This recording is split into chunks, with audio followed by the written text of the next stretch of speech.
So what thoughts in your mind are recurring that are associated with the anxiety, the self-doubt, and the distress that you say you've been feeling? Some of the thoughts would be like every time like I'm around like social settings or things, I'm like thinking, is there like somebody I know there? Because I know like they're gonna bring that topic again. So there's like worry about being like me, just constantly worried about being around other people I know, especially if they're like family friends or something. And another one would be like I'm even like scared when like talking with friends who are in a relationship, because I'm thinking, oh, what if they are telling me they're getting engaged or something? So it's not jealousy in a way, but it's like just worried that somebody's gonna bring that topic somehow.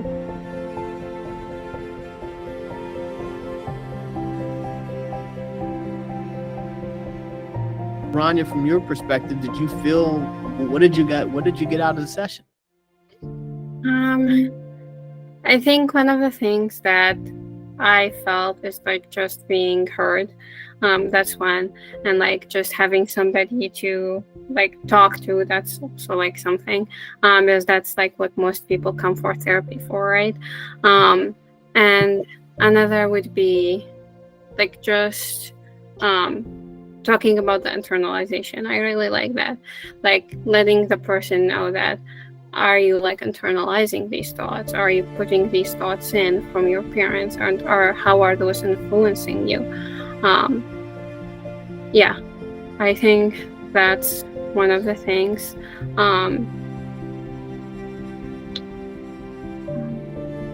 And I liked how like we talked about the list in the end, making the list of like what qualifications you see fit for in a guy or things like that, and then to like try to discuss that eventually with like the parents. That was like one of the leading goals. Based on what he said, would you been comfortable talking to your parents about what you felt? I guess not at this stage, because we didn't like specifically discuss on how to bring that topic with them. So I think it would be like more appropriate to do that after maybe like trying to discuss how that would go, or how to bring the topic up with them, or to discuss how to reduce the anxiety that would come from bringing that topic up with them. Because what if they're gonna think I'm just like ignoring their perspective and disrespecting them, and telling them like, oh, don't be involved in this, I want to make things on my own. What if they perceive it as if I am neglecting them and neglecting the culture, and instead taking a more individualistic approach into I know best and I am the one who is going to make things my own way.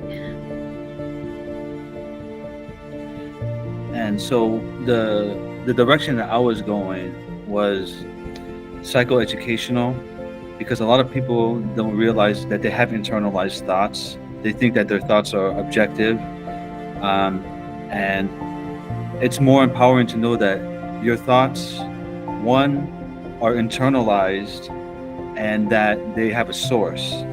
The source could be family. The source could be, in our context, is popular culture. And then it's the authentic desire that comes out in our thoughts. And it's important to have this kind of, gradation of where the thoughts come from. So it empowers her to say, okay, this thought comes from my family. These thoughts come from popular culture and society, which it's negative because they use manipulation to put these thoughts in our head. And then there's the thoughts of her true desire, right? I mean, the fantasies that we have are the most authentic aspect of us, of who we are. So if we're able to understand that this is a thing, and then we can itemize it, deal with it. Okay, these are the 3 thoughts that come from my family. 2 of them I really like. 1 of them I'm so about. These are the 3 thoughts that come from popular culture. 2 of them are garbage. One of them is good. I think I'm going to take that and develop it. And these are the three thoughts that come from myself. You know, and the thoughts, they're snapshots in our mind, and we think about them, so they're authentic. And you know, it's important that we know that they're authentic, and then so that when we're thinking, when we exit the session and we're thinking, that the way we think is different, and so that the thoughts that cause anxiety, we can identify them and remove them. And then the thoughts that are authentic, that are pleasurable, we can understand them,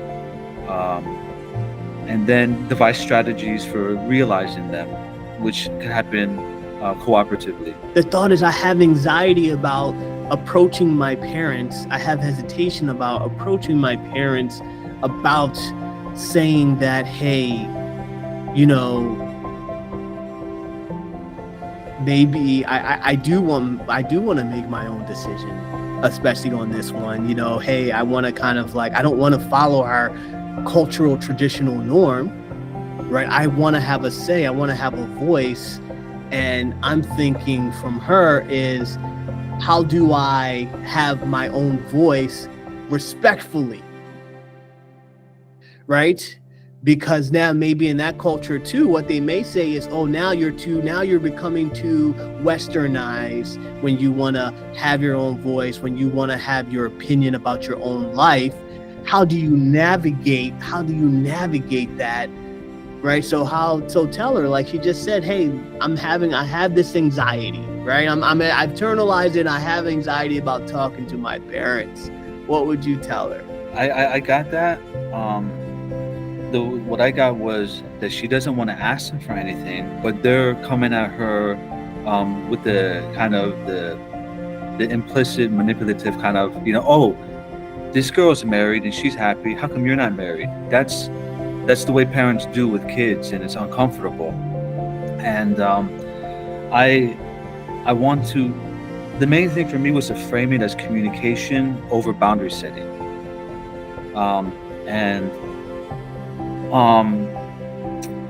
You know, knowing Middle Eastern culture, I think that the parents want to be involved, and if that they're informed, that they can be happy. At least maybe their anxiety is, because they probably have anxiety because they go to the shisha place or they go to the gathering, and then the guys are talking, the girls are talking, and I wanted to frame it as communication over boundary setting. So that's why the next session was 3 to 5 things about the kind of guy that she wants.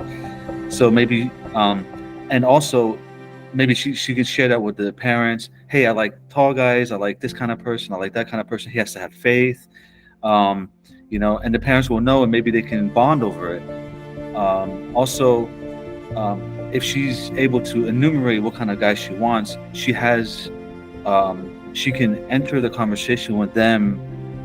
She's the one initiating it, so that gives her more confidence. Because a lot of times what I see is that people don't initiate the conversation because in their mind they role play what the other side is going to say, and they get scared or they get frustrated and they get angry and they say, I'm not going to do it.